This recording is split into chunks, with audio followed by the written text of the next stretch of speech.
Bonjour et bienvenue. Benno Bokk Yakaar immortalise Macky Sall à travers un livre blanc de ses 12 ans au pouvoir. C'était au tout dernier Premier ministre de l'ex-président Macky Sall, Maître Sidiki Kaba, que revenait la charge de partager les grandes lignes du document, relève Bës Bi Le Jour. Au siège de l'APR, l'avocat a plaidé en faveur du bilan fait de brillantes réalisations sur les plans socio-économiques et autres, non sans préciser qu'il s'agit aussi d'une réponse limpide, lumineuse et pertinente aux attaques infondées et déclarations populistes. Une grosse pique contre le projet du duo Diomaye-Sonko à la tête du pays actuellement, rapporte le quotidien d'E-Média. Sud Quotidien et L'As Quotidien se passent d'ailleurs le mot et note qu'on a là affaire à une réponse de Macky Sall et de Benno Bokk Yakaar au président Bassirou Diomaye Faye et à son premier ministre Ousmane Sonko, qui ont soutenu avoir trouvé des caisses vides et un pays en ruine. À travers ce livre bilan de 199 pages, les camarades de parti de l'ex-président de la République et alliés affirment adopter une démarche portée par un argumentaire soutenu par des chiffres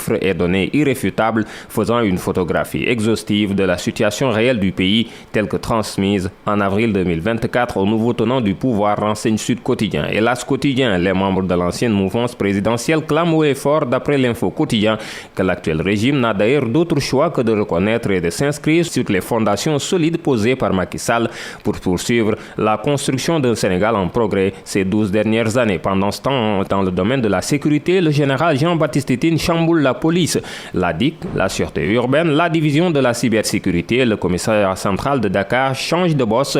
De nouvelles têtes qui prennent le relais de Adramé Sarr de la DIC ou encore de Bara Sangaré de la sûreté urbaine, selon l'Évidence Quotidien. Ce journal confie que par ces changements, le ministre de l'Intérieur, Jean-Baptiste Tine, vise à renforcer la capacité de la police nationale afin de répondre aux défis sécuritaires croissants. Bës Bi Le Jour souligne que dans ce coup de neuf apporté au sein de la police nationale, les grands perdants sont d'un côté le redoutable commissaire Bara Sangaré, qui a géré les forces spéciales et les forces occultes dans le cadre des affaires Ousmane Sonko, et de l'autre Adramé Sarr, envoyé au frigo pour être adjoint au directeur des ressources humaines. El Hadji Baïti Sène, adjoint au directeur de la police judiciaire, est désormais à la tête de la division des investigations criminelles, alors que Ismaïla Goudiaby devient le chef de la sûreté urbaine, renseigne Bës Bi Le Jour. Pour le reste, Vox Pop révèle que El Hadji Cheikh Dramé laisse le commissariat central de Dakar à Mamadou Tendeng. Les commissariats de police de Saint-Louis, Thiès, Kaolack, Rufisque et le commissariat spécial de l'aéroport changent aussi de patron, poursuit ce journal. Libération s'intéresse à la justice et le procès en appel de l'affaire Boffa Bayotte qui connaît